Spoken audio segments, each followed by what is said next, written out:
नमस्कार मित्रांनो, आजचा व्हिडिओ ग्रामसभेवरती होणार आहे। आता ग्रामसभेवरती काय व्हिडिओ होणार आहे तर तुम्ही ज्यावेळेस ग्रामपंचायतीमध्ये जाता त्यावेळेस ग्रामपंचायतीमध्ये तुमची बरीचशी कामे घेऊन जात असता आणि बऱ्यापैकी तुमची कामेच होत नसतात। ग्रामपंचायत गेल्यानंतर तुम्हाला ग्रामपंचायतीमध्ये हेलपाटे मारायला लावतात किंवा बरेचसे तुम्हाला प्रॉब्लेम येत असतात। आता हे प्रॉब्लेम सॉर्ट आउट कसे करायचे तर त्यासाठी एक ग्रामसभा असते। 15 ऑगस्ट आता जवळ येत आहे, तर 15 ऑगस्टला तुमची ग्रामसभा ठेवली जाणार आहे। 15 ऑगस्टलाच ग्रामसभा ठेवली जाणार आहे का त्यानंतर ठेवली जाणार आहे किंवा ग्रामसभा कधी ठेवतात याची संपूर्ण माहिती त्याच पद्धतीने तुमच्या ग्रामसभेमध्ये बसल्यानंतर तुम्हाला ग्रामसेवकाला आणि सरपंचाला कुठले प्रश्न विचारायचे ही संपूर्ण माहिती आपण आजच्या व्हिडिओच्या माध्यमातून बघणार आहे। तुम्ही तुमच्या ग्रामसेवकाला किंवा सरपंचाला असे प्रश्न विचारल्यानंतर ना तुमचा सरपंच आणि ग्रामसेवक डोक्याला हात लावून घेणार आहे की ह्याला ही माहिती कुठून भेटली। तर मित्रांनो 100% व्हिडिओ A to Z पहिल्यापासून शेवटपर्यंत बघा। त्या पद्धतीने तुम्हाला जर का ग्रामपंचायत रिलेटेड कुठली जर का शंका असेल किंवा योजनांसंदर्भात कुठली शंका असेल तर तुम्ही कमेंट बॉक्समध्ये आम्हाला विचारा, तुम्हाला मी सांगण्याचा नक्की प्रयत्न करेन। आता मित्रांनो सगळ्यात महत्त्वाचा विषय असा येतो की 15 ऑगस्टची ग्रामसभा जी आहे ती 15 ऑगस्टलाच घेतली पाहिजे का। तर मित्रांनो 15 ऑगस्टची जी ग्रामसभा आहे ती 15 ऑगस्टला न घेता ऑगस्ट महिन्यात कोणत्याही तारखेला त्या 7 ते 8 दिवसामध्ये घेतली तरी चालू शकते। परंतु ग्रामसभा घेण्याच्या वेळेस ग्रामसेवकांनी नोटीस लावणं बंधनकारक असतं।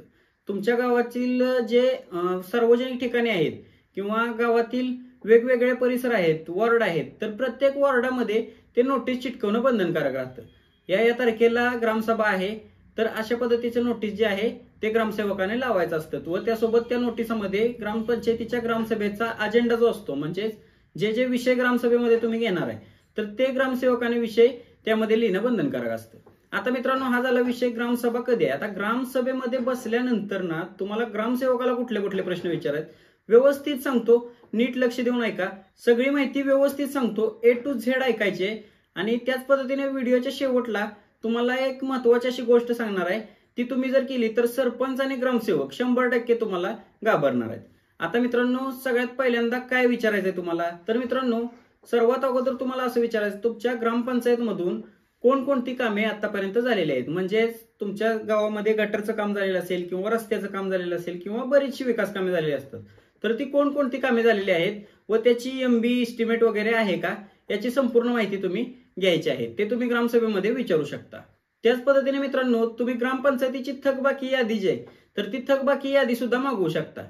थकबाकी यादी मागवल्यानंतर तुम्हाला अंदाज येईल की तुमच्या ग्रामपंचायतीमध्ये किती कर गोळा झालाय किंवा किती कर गोळा व्हायचा राहिलेला आहे किंवा कोणकोणत्या वॉर्डातून कर गोळा झालेला आहे आणि कोणकोणत्या वॉर्डातून कर गोळा करायचा राहिलेला आहे। त्याच पद्धतीने मित्रांनो तुमच्या ग्रामपंचायतमध्ये ग्रामपंचायतीच्या बँक खात्यांचा तपशील जो आहे तो सुद्धा तुम्ही मागू शकता। म्हणजेच तुमच्या ग्रामपंचायतमध्ये ग्रामपंचायतीचं खातं असतं, ग्रामनिधी खातं असतं, पाणी पुरवठा खातं असतं, त्याच पद्धतीने 15 वित्त आयोग, 14 वित्त आयोग, बऱ्यापैकी ग्रामपंचायतीचे जे खाते आहेत तर त्या खात्यांचा तपशील व जमा खर्च तुम्ही मागू शकता। खात्यामध्ये किती बॅलन्स आहे किंवा किती बॅलन्स शिल्लक आहे, कोणत्या योजनेसाठी किती निधी खर्च झाला ते सुद्धा तुम्ही तिथे विचारू शकता। त्याच पद्धतीने मित्रांनो तुम्ही दलित वस्ती निधी किंवा अपंग निधी जो आहे तो खर्च झालेला आहे की नाही ते सुद्धा जाणून घेऊ शकता। म्हणजेच ग्रामपंचायतीची जी वसुली असते तर त्याच्या टक्केवारीवरती अपंग निधी व दलित वस्ती निधी हे केला जातो। तर हा खर्च जो आहे तो केलेला आहे की नाही याची तुम्ही पडताळणी ग्रामसेवकांना विचारून तिथे करू शकता। त्याच पद्धतीने मित्रांनो तुम्ही गावातील विकास कामांची माहिती सुद्धा घेऊ शकता। म्हणजे तुम्हाला आता तुमच्या गावामध्ये कोणकोणते रस्ते मंजूर आहेत किंवा कोणकोणते नाले मंजूर आहेत किंवा कोणकोणते नाले बांधून झालेले आहेत, रस्ते बांधून झाले आहेत किंवा स्ट्रीट लाईट वरती बल आहेत की नाही याची संपूर्ण माहिती जी आहे ती सुद्धा तुम्ही विचारू शकता। आणि जर का त्यांच्याकडून उत्तर येत नसेल तर तुम्ही त्यांना लेखी स्वरूपातही ही सगळी माहिती मागू शकता। त्याच पद्धतीने मित्रांनो सर्वात महत्त्वाचं म्हणजे वित्त आयोग। तर ह्या वित्त आयोगाचा जमा खर्च सुद्धा तुम्ही या ग्रामसभेमध्ये मागू शकता। वित्त आयोगाचा जमा खर्च मागितल्याने काय होतं, तुमचा ज्यावेळेस आराखडा बनवला जातो त्यावेळेस बंधित व अबंधित असे निधी असतात, तर त्या बंधित व अबंधित निधींमधून तो खर्च कशा पद्धतीने झालेला आहे व किती खर्च झालेला आहे याचा तपशील सुद्धा तुम्ही मागू शकता। त्याच पद्धतीने मित्रांनो तुमच्या गावामध्ये रॉयल्टी किती जमा झाली, तर रॉयल्टी म्हणजे काय, तुमच्या गावामध्ये जर का मुरुम वगैरे जर का भरायचा चालू असेल तर त्यासाठी रॉयल्टी काढावी लागते, ती रॉयल्टी तुमच्या ग्रामपंचायतमध्ये जमा करावी लागते। तर त्या रॉयल्टीची किंमत किती आली किंवा भरणा झाला की नाही ही संपूर्ण माहिती जी आहे ती सुद्धा तुम्ही ग्रामसभेमध्ये ग्रामसेवकाला विचारू शकता। त्याच पद्धतीने सर्वात शेवटी तुम्हाला ग्रामपंचायतीचा वार्षिक जमा खर्च जो आहे तो सुद्धा विचारण्याचा हक्क ग्रामसभेने दिलेला आहे. म्हणजे ग्रामसभेमध्ये तुम्ही शेवटला वार्षिक जो जमा खर्च असतो तुमचा तो सुद्धा विचारू शकता. त्याच पद्धतीने मित्रांनो बघा, तुमच्या ग्रामपंचायतीमध्ये विविध प्रकारची कामे होत असतात. आता समजून चला की तुमच्या गावामध्ये रस्त्याचं काम झालेलं आहे, तर त्या रस्त्याच्या कामासाठी वरून किती निधी आला आणि इथे एमबी प्रमाणे काम केलेलं आहे की नाही. एमबी म्हणजे मेजरमेंट बुक असतं, ते तुम्हाला ग्रामसभेमध्ये मागण्याचा अधिकार असतो. आता मेजरमेंट बुक मागितलं, मेजरमेंट बुक नुसार तिथे ज्या पद्धतीने मापे दिलेले आहेत त्या मेजरमेंट बुक मध्ये दिलेल्या मापांच्या पद्धतीनेच तुमचा रस्ता झालेला आहे का हे देखील तुम्ही तपासू शकता. जर का तसं झालेलं नसेल, रस्ता कमी आणि मेजरमेंट बुक मध्ये जास्त दिसत असेल, तर तुम्ही याची तक्रार करू शकता. आता मित्रांनो, तक्रार कशा पद्धतीने करतात याचे व्हिडिओ आपल्या चॅनलवरती ऑलरेडी बनवलेले आहेत.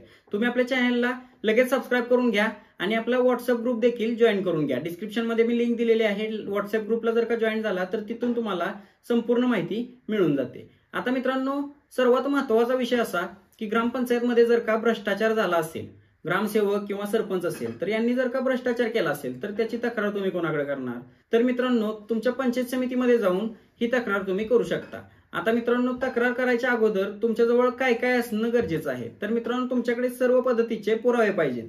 म्हणजेच भ्रष्टाचार कोणत्या ह्याच्यात झालेला आहे किंवा कोणत्या पद्धतीने भ्रष्टाचार सरपंच किंवा ग्रामसेवकांनी केलेला आहे, तर त्याची संपूर्ण माहिती जी आहे ती तुमच्याकडे पाहिजे. आणि ती माहिती घेऊन तुम्ही डायरेक्टली पंचायत समितीला अर्ज करू शकता व सरपंच व ग्रामसेवकांचा भ्रष्टाचार बाहेर देखील काढू शकता.